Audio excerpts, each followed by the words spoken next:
안녕하세요. 책니나 TV의 니나입니다. EBS 다큐프라임 강대국의 비밀이 강자의 조건이라는 책으로 나왔습니다. 기획 EBS 미디어, 지은이 이주희, 편행굿 주식회사 MID 미디어, 편애니 최종현. 잠깐 놓치지 마세요. 책 읽는 즐거움은 언제나 책니나 TV와 함께 해주세요. 구독과 좋아요는 책니나에게 큰 힘이 됩니다. 로마는 어떻게 한니발이라는 고대 최고의 명장에게 승리했을까? 아니, 고대 최고의 명장이라는 한니발은 왜 로마와의 전투에서는 항상 승리했으면서도 결국 로마에게 굴복하고 말았을까?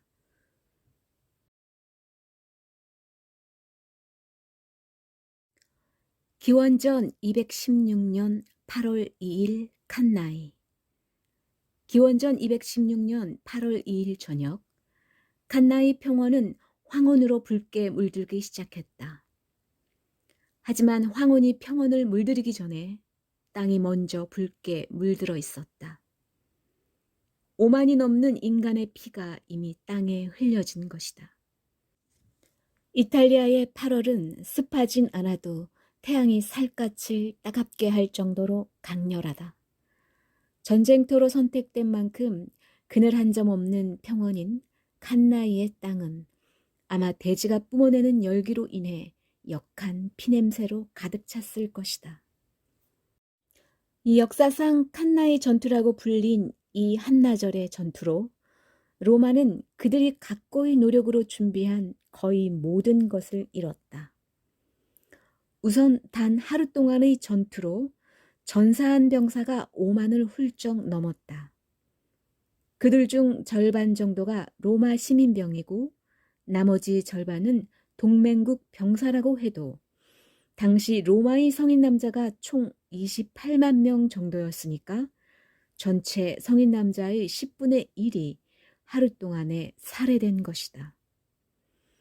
인구 대비 살상 비율이라는 점에서 볼 때 단기간에 이 정도의 피해는 인류 역사 전체를 살펴보아도 거의 찾아볼 수 없다. 여기에 더해 귀족 출신이 대부분인 기병대는 완전히 몰살당했다. 살아서 도망칠 수 있었던 로마군은 채 1만 명이 되지 않았다. 문제는 엄청난 숫자만이 아니었다. 로마가 당한 질적인 면에서의 피해는 더 심각했다. 우선 그의 집정관이었던 아이밀레우스가 전사했다. 지난해의 집정관 자격으로 군단을 지휘했던 세르빌리우스도 전사했다. 전투에 참가했던 원로원 의원 80명도 거의 다 전사했다. 당시 로마 원로원의 정원이 300명이었으니까 원로원 의원의 3분의 1 가까운 숫자가 단 한 번의 전투로 몰살당한 것이다.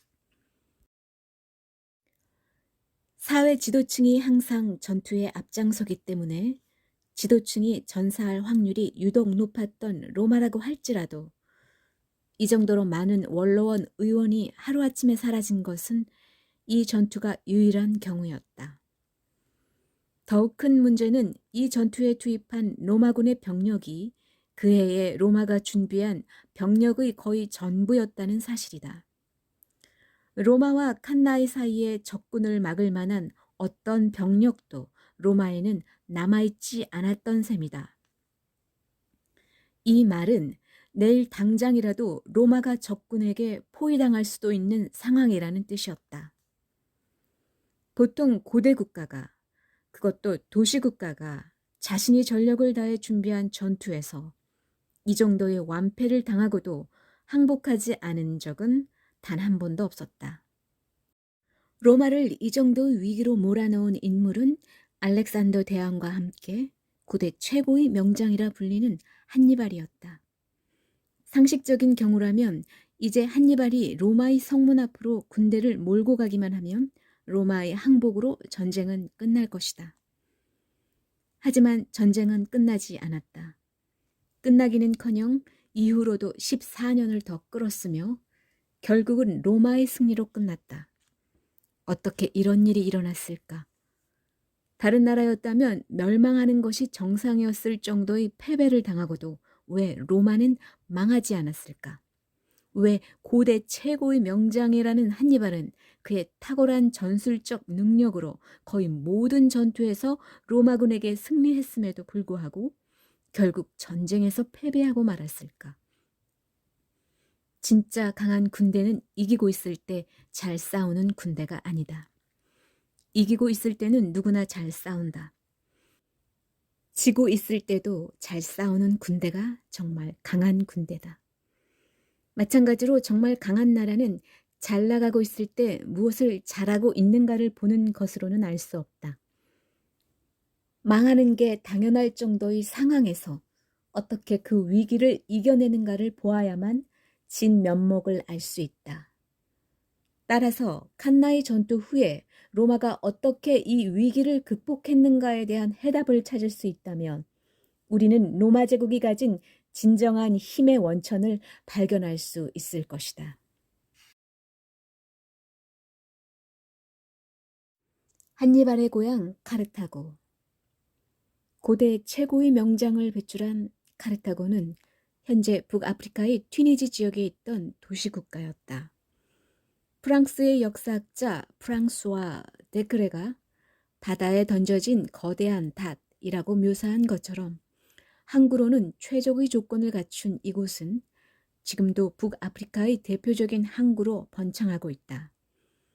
물론 카르타고라는 이름은 지금 쓰지 않고 튀니스라는 지명으로 부른다. 항구를 중심으로 형성된 튀니스 시내에서 조금 떨어진 언덕 위에 카르타고의 폐허가 자리 잡고 있다. 엄밀하게 말해 이 유적지는 고대 카르타고의 유적지는 아니다. 카르타고가 멸망하고 난 뒤 그 폐허 위에 아우구스투스 황제가 로마의 식민 도시를 건설했는데 지금 남아있는 유적은 바로 이 로마 시대의 유적이다. 그래도 직접 올라가 보면 카르타고가 어떤 입지 조건을 가지고 있었는지는 바로 알 수 있다. 우선 언덕 아래 탁 트인 전망으로 지중해가 바로 앞까지 들어와 있다. 맑고 투명하지만 그 깊이를 알 수 없는 짙은 파란색으로 빛나는 지중해 바다. 지중해의 모든 무역선들이 드나들었을 그 바다 위로 지금은 당일치기 관광객을 실은 크루즈선과 요트들이 드나들고 있다. 고대에는 아프리카 북부 지역이 지금처럼 사막이 아니었기 때문에 카르타고는 천혜의 항구라는 조건만 갖춘 것이 아니었다.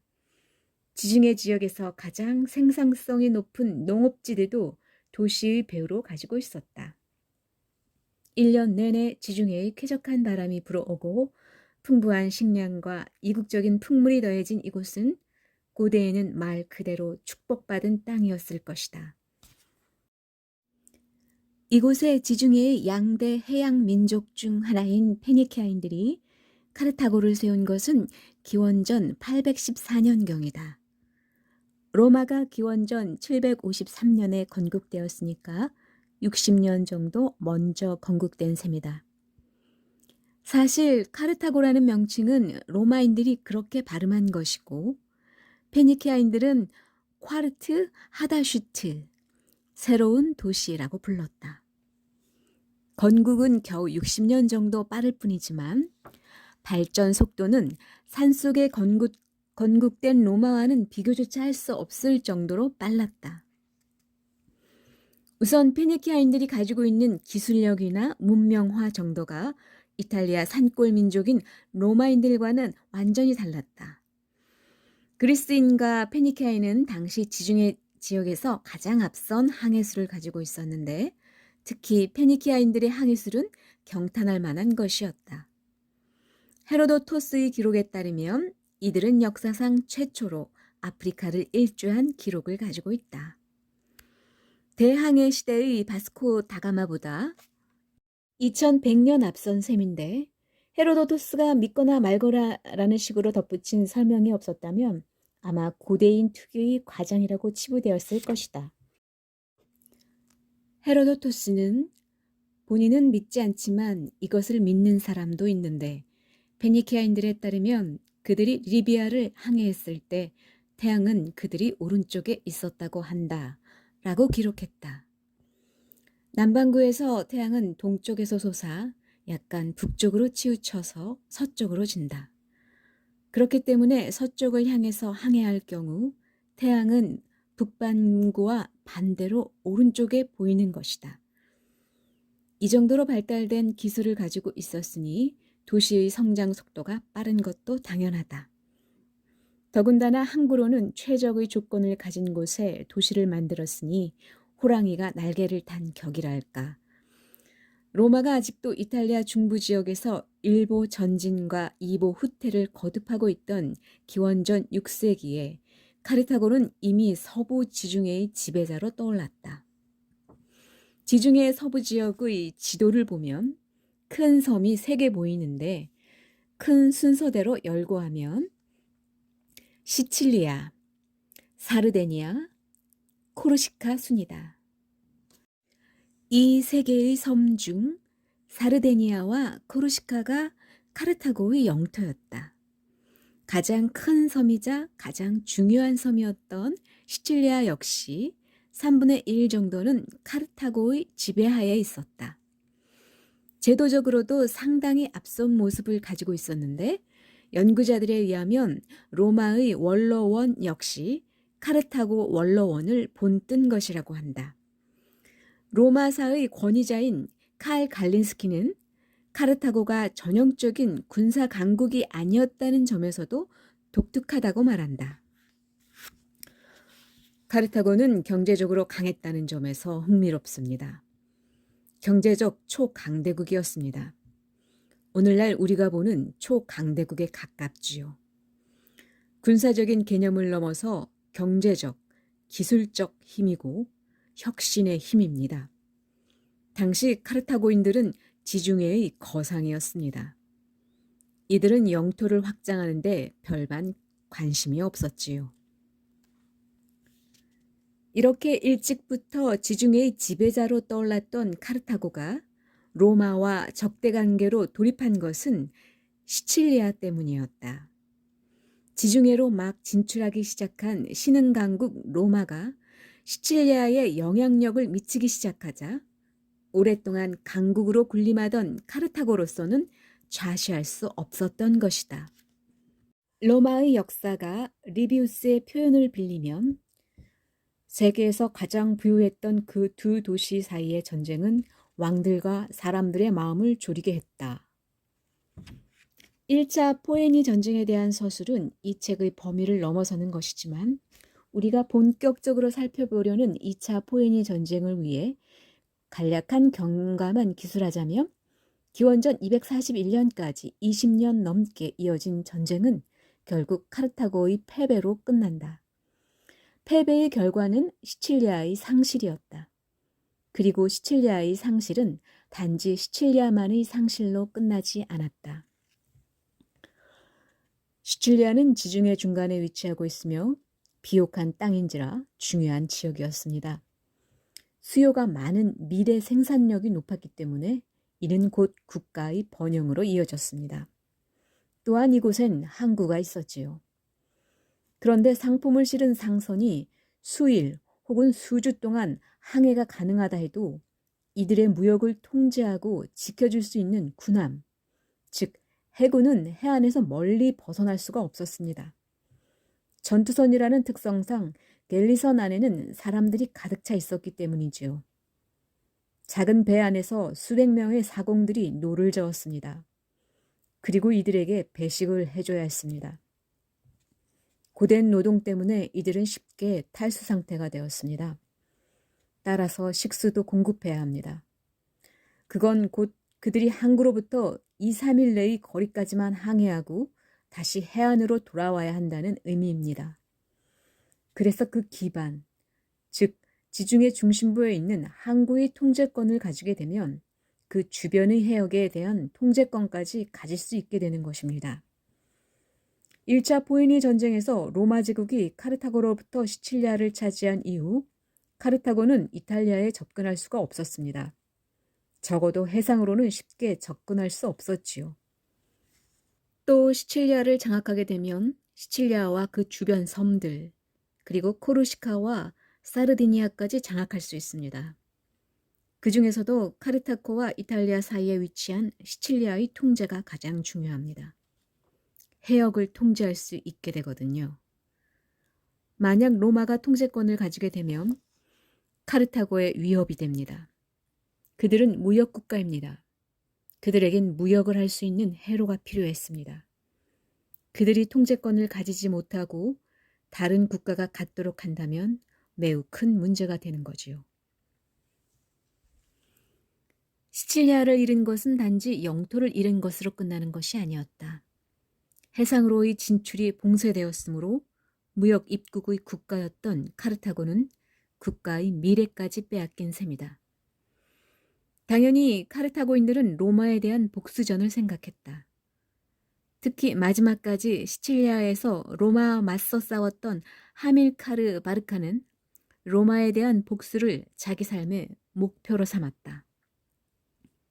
하지만 유능한 장군이자 냉철한 현실주의자이기도 했던 하밀카르는 충동적으로 로마와 전쟁을 벌일 정도로 어리석은 인물은 아니었다. 그는 먼저 자신의 가족들을 거느리고 당시로서는 미개척지였던 스페인으로 건너갔다. 가족이라고 하면 열댓 명의 소수 인원을 생각하기 쉽지만 당시 카르타고에서도 유력한 일족의 가장이었던 하밀카르인 만큼 그렇게 간단한 집단이 아니었다. 그 안에는 그의 가족과 친지들, 일족들, 노예들과 용병들까지 포함되어 있었다. 말 그대로 대규모 집단이 새로운 운명을 개척하기 위해 신천지로 떠난 것이다. 한 일화에 따르면 스페인으로 이주하기 직전 하밀카르는 장남인 한니발을 데리고 페니키아인들의 최고 신이었던 바알 신전에 갔다고 한다.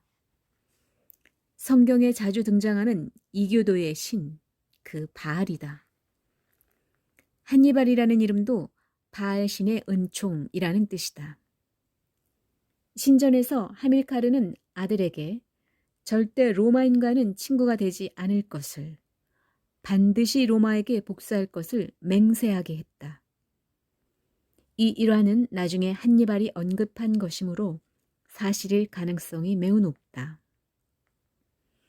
그리고 성인이 된 후에도 이 일화를 되새긴 걸 보면 이 맹세가 어린 한니발에게 끼친 영향도 매우 컸던 모양이다.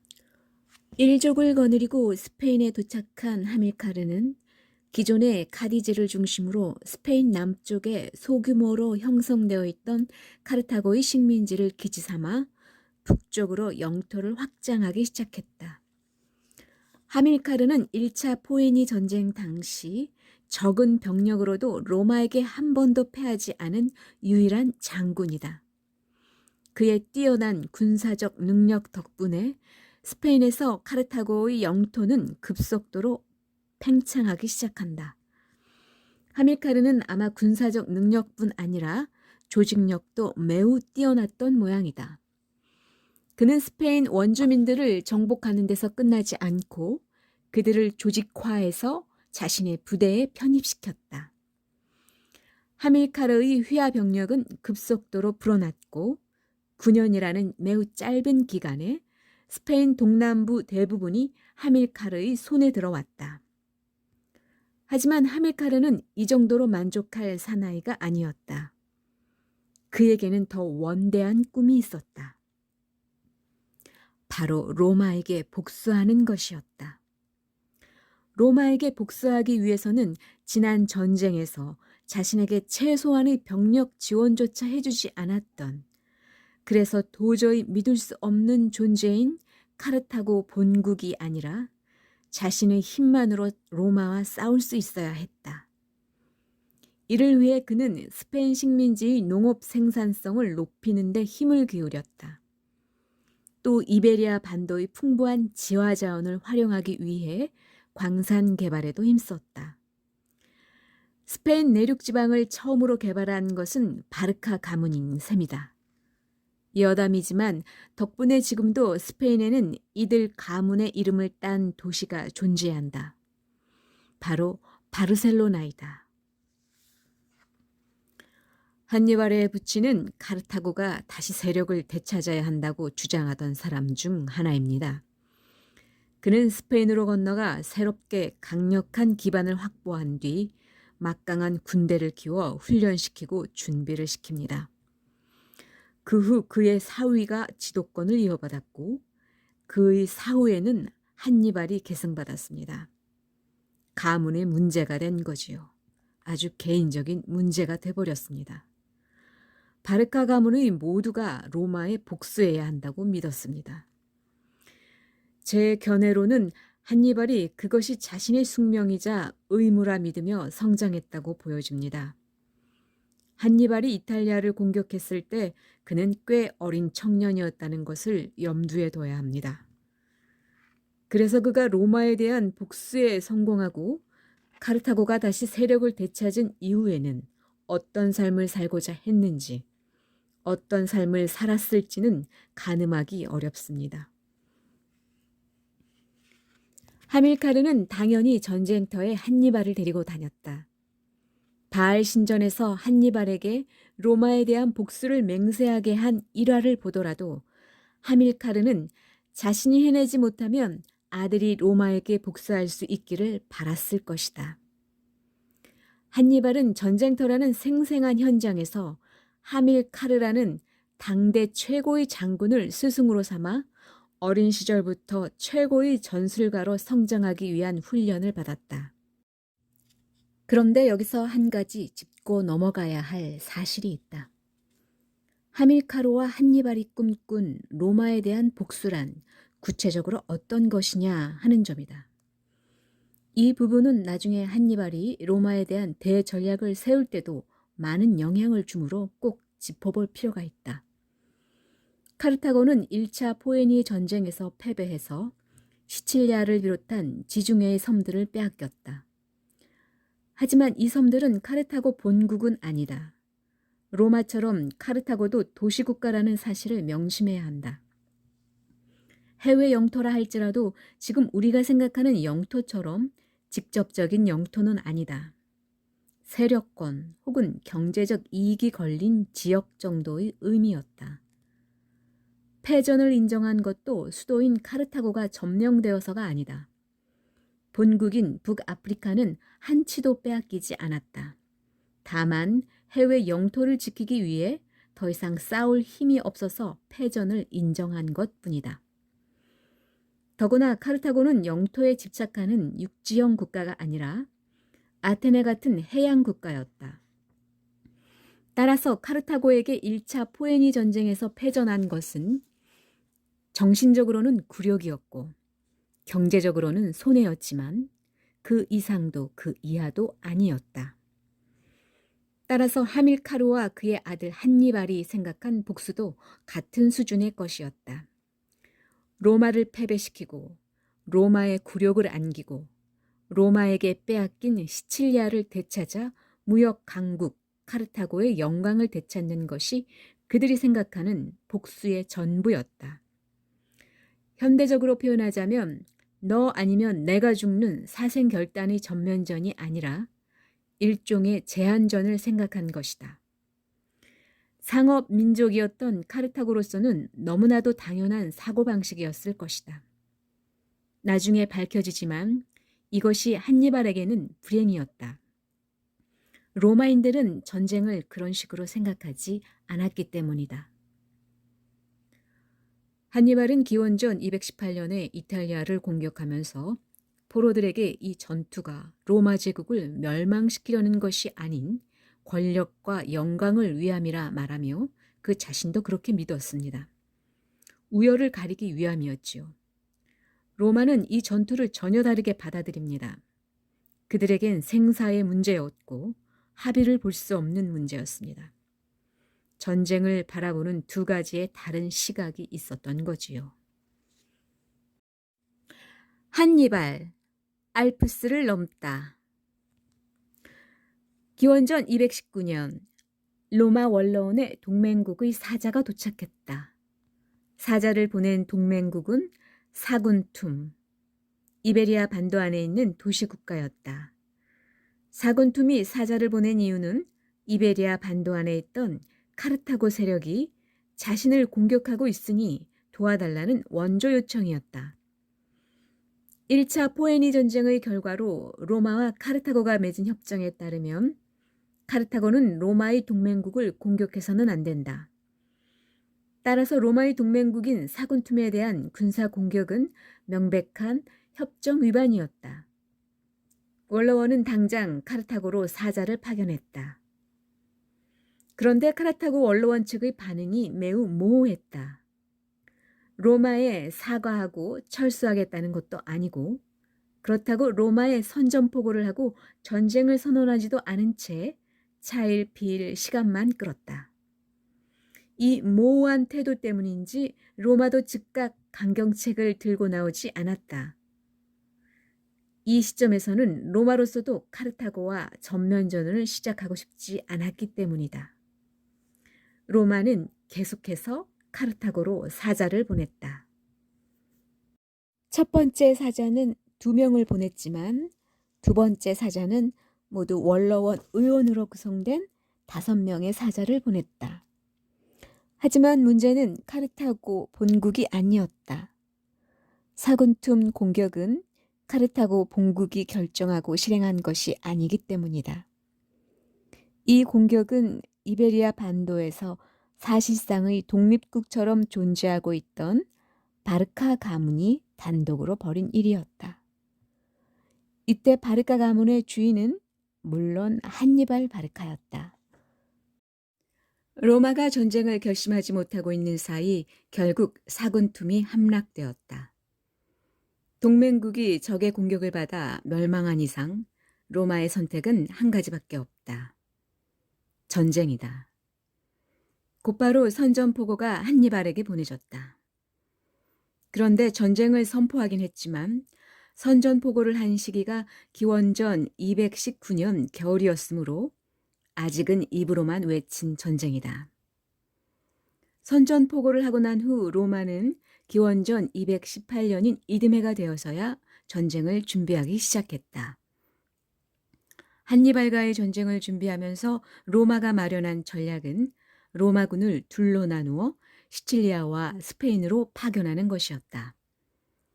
시칠리아로 군대를 파견한 이유는 물론 시칠리아에서 바다로 하룻길밖에 안 되는 카르타고 본국을 공격하기 위해서이다.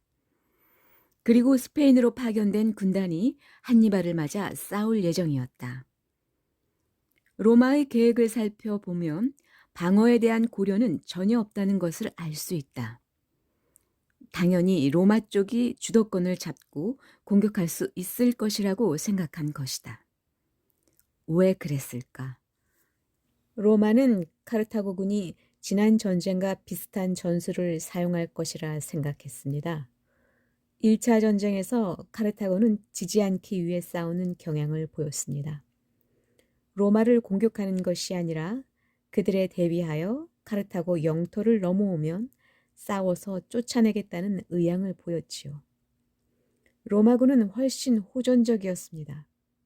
로마군은 이기려는 의지가 있었으며 그러기 위해선 적지의 중심부, 즉 수도로 들어가 거기서부터 적을 몰아내야 한다고 생각했습니다. 그래서 로마군은 한니발과의 전쟁이 발발했을 때 한니발이 스페인에 남아 이전과 같은 방식의 전술을 펼치리라 생각했던 것 같습니다.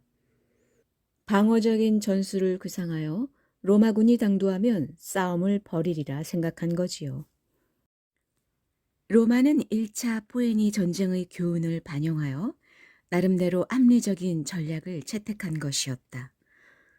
그리고 로마가 한니발과의 전투는 스페인에서 벌어질 것이라고 생각한 더 큰 이유가 한 가지 있었다.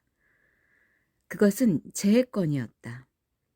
앞서 말한 것처럼 1차 포에니 전쟁의 결과 서부 지중해의 주요 섬들은 모두 로마가 지배하고 있었다.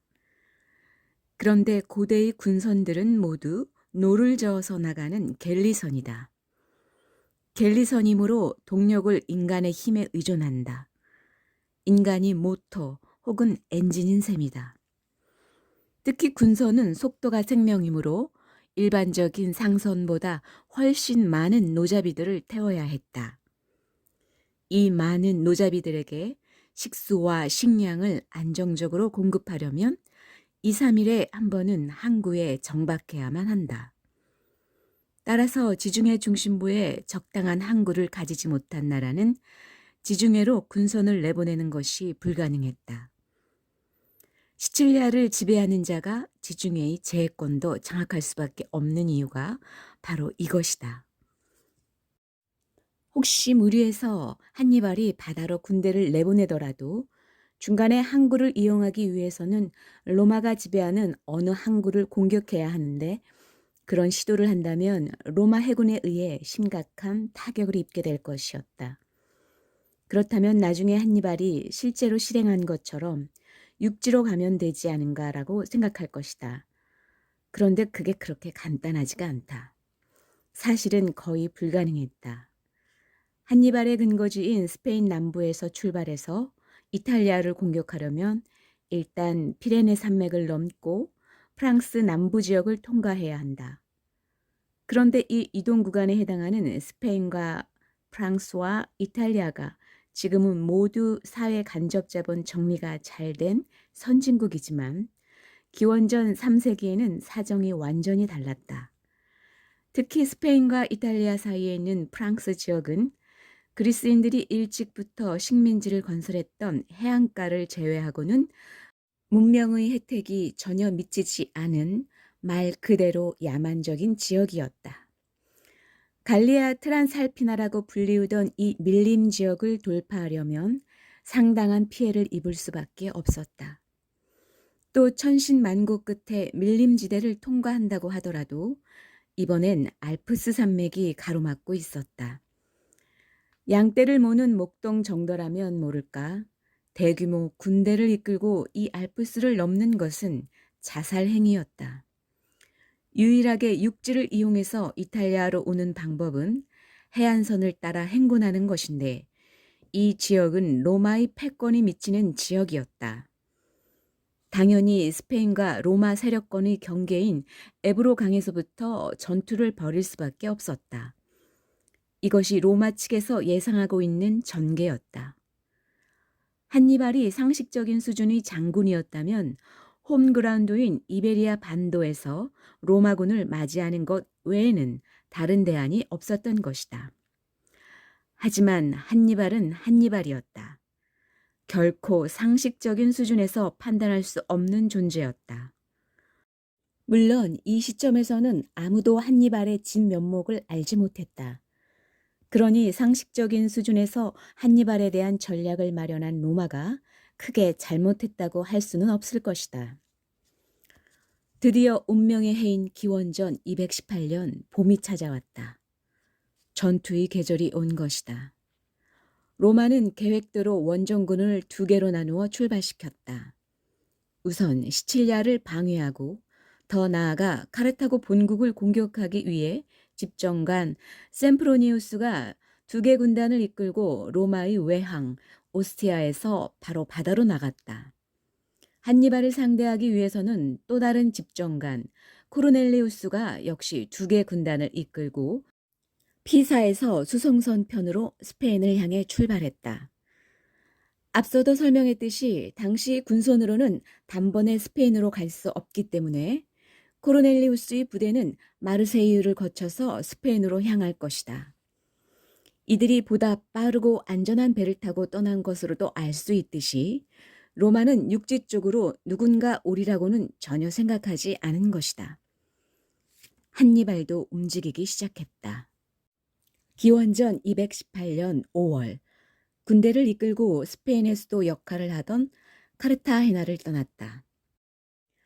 이윽고 갈리아와의 경계인 피레네 산맥에 이르렀는데, 여기서 한니발은 지금까지 행군 실적을 바탕으로 좀 더 정예하고 전투 의욕이 넘치는 병사들만을 추려서 절반 정도만 이끌고 피레네 산맥을 넘었다.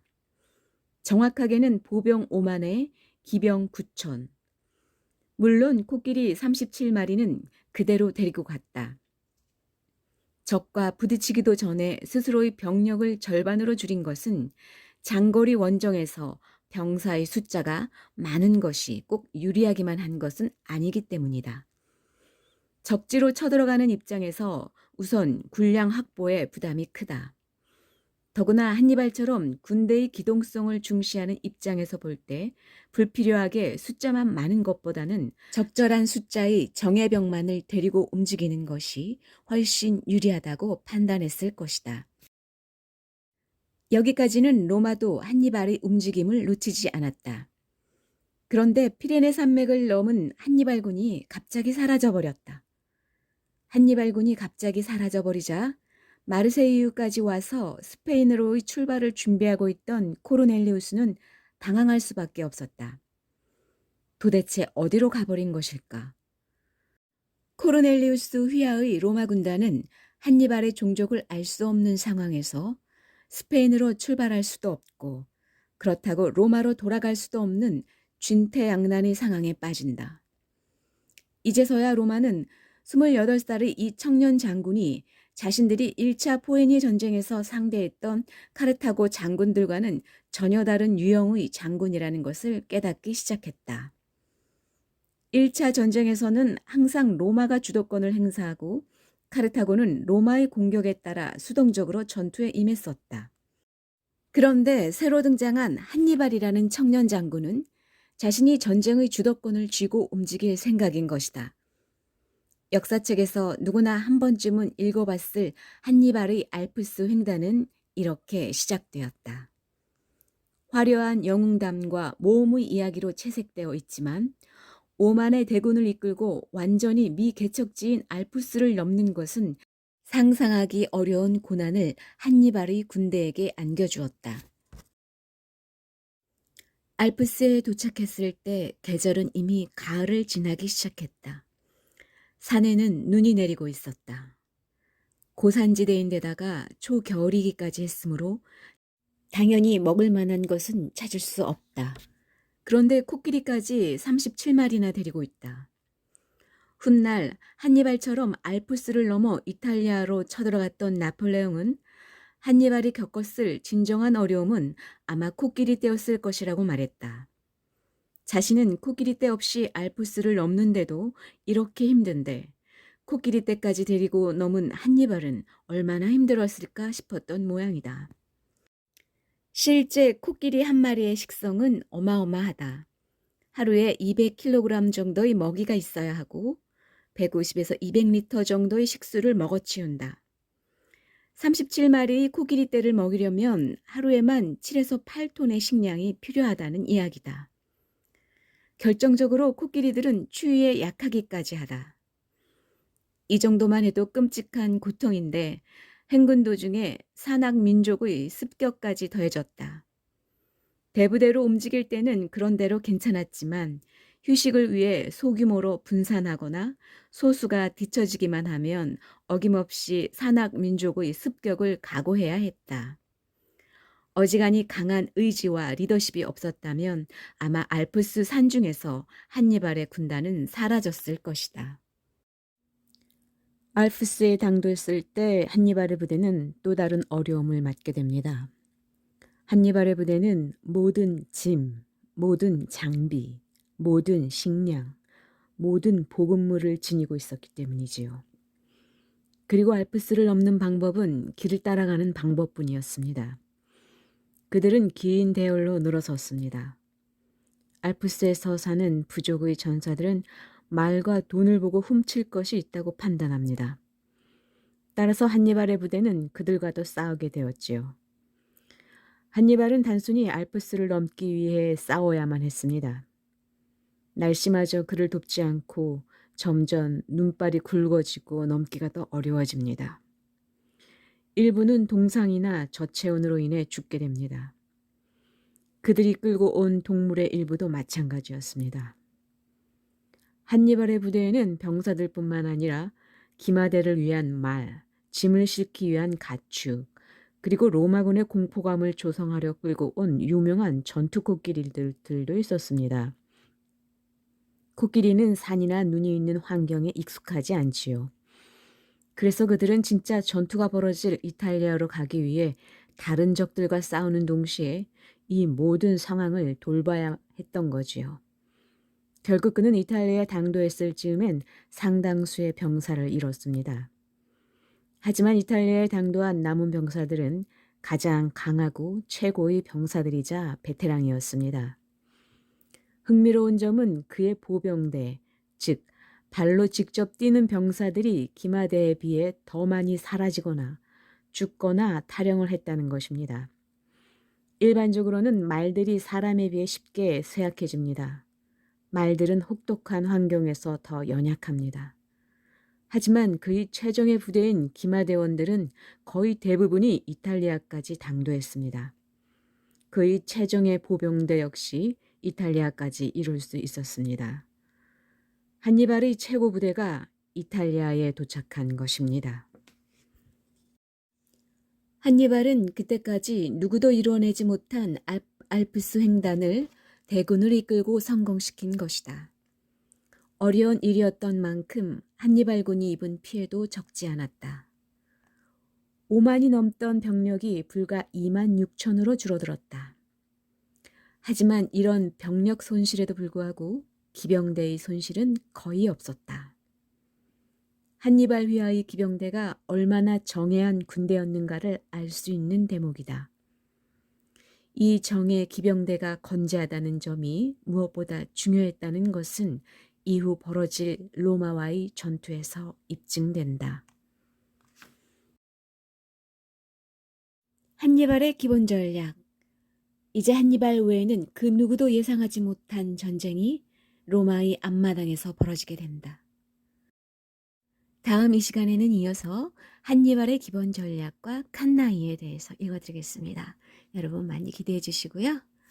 놓치지 마세요. 구독과 좋아요는 전이나에게 아주 큰 힘이 됩니다. 여러분 건강하시고 다음 이 시간에 또 만나요. 안녕히 계세요.